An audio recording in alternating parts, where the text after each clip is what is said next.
खबर बुलंदशहर से, जहां पर दिन दहाड़े ज्वेलरी शॉप लूटने वाले दो लुटेरों को पुलिस ने किया ढेर। 2 माह पूर्व ढमेड़ा अड्डे पर लुटेरों ने ज्वेलरी शॉप के मालिक को गोली मारकर लूटी थी ज्वेलरी शॉप।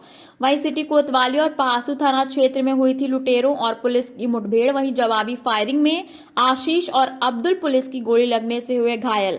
लुटेरों ने कब्जे से लूटे गए सोने चांदी के गहने, तमंचे और कारतूस किए गए हैं बरामद। सर, बुलंदशहर जनपद में दो एनकाउंटर हुए हैं, उनमें दो मुठभेड़ हुई थी जिनमें कि आपके अस्पताल में कुछ घायल और कुछ मृतकों को लाया गया था। क्या पूरा मामला है? कितने घायल हैं, कितने मृत हैं? तो रात में 10:30 बजे के लगभग एक आशीष नाम का एक अपराधी को लेकर आए थे पुलिस वाले। उसकी हालत सीरियस थी, उसके गोली लगी हुई थी छाती में। तो उसके बाद में यहाँ ट्रीटमेंट किया और फिर उसको रेफर कर दिया हायर सेंटर के लिए। रास्ते में जाकर उसकी मृत्यु हो गई, उसे फिर वापस ले आए। फिर इमरजेंसी में उसका जो है कागज़ वगैरह तैयार करके मोर्चरी में शिफ्ट कर दिया उसको। जो 2 सिपाही घायल हुए, एक सिपाही और एक दरोगा घायल हुए थे, उनको जो है ट्रीटमेंट के बाद में उन्हें भेज दिया, क्योंकि बहुत ज़्यादा चोट नहीं थी उनकी। जो चोट थी जो भी थी बहुत कम थी, गोली लगस्ती हुई निकल गई थी। तो उनके बाद रिफ़र कर दी, मतलब रिफ़र करना वापस निकल चले गए। सुबह के टाइम 6 बजे के लगभग फिर एक अब्दुल नाम का एक आया था अपराधी, और उसको जो है वो हालत उसकी भी ज़्यादा अच्छी तो नहीं थी, तो उसे तो रेफर कर दिया मेरे हायर सेंटर के लिए। उसके अलावा भी सर कोई और घायल सिपाही कोई आया होगा?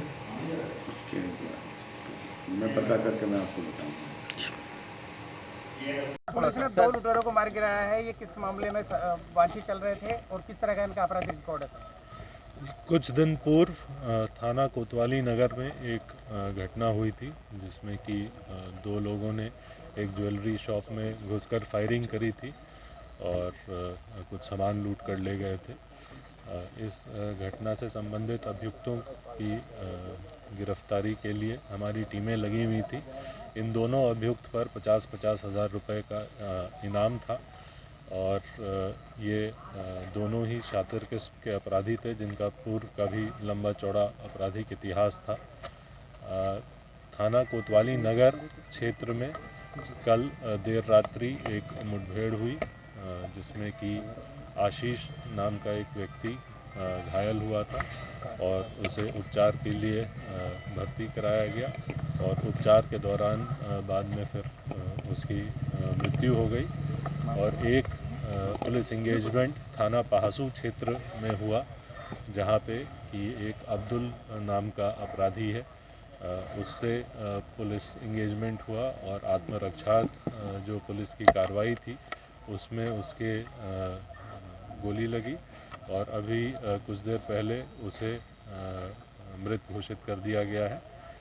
इस संबंध में मुकदमा हम लोग दर्ज करते हुए अग्रिम विधिक कार्रवाई सुनिश्चित कर रहे हैं। सर, इसमें पुलिसकर्मी भी कुछ घायल हुए हैं सर? जो कोतवाली नगर क्षेत्र की घटना है उसमें एक सब इंस्पेक्टर और एक कांस्टेबल चोटिल हुए हैं। इन लोग भी इलाजरत हैं और हमारे 2 इंस्पेक्टर्स थे जिनके ऊपर भी फायरिंग की गई। उनके जो उन्होंने बीपी जैकेट पहन रखा था उस पर गोली लगी है और जो पहासू क्षेत्र की घटना है उसमें भी एक कांस्टेबल के चोट आई है। ये सभी इलाजरत हैं। हम अभी इनको हॉस्पिटल में भर्ती कराया गया है।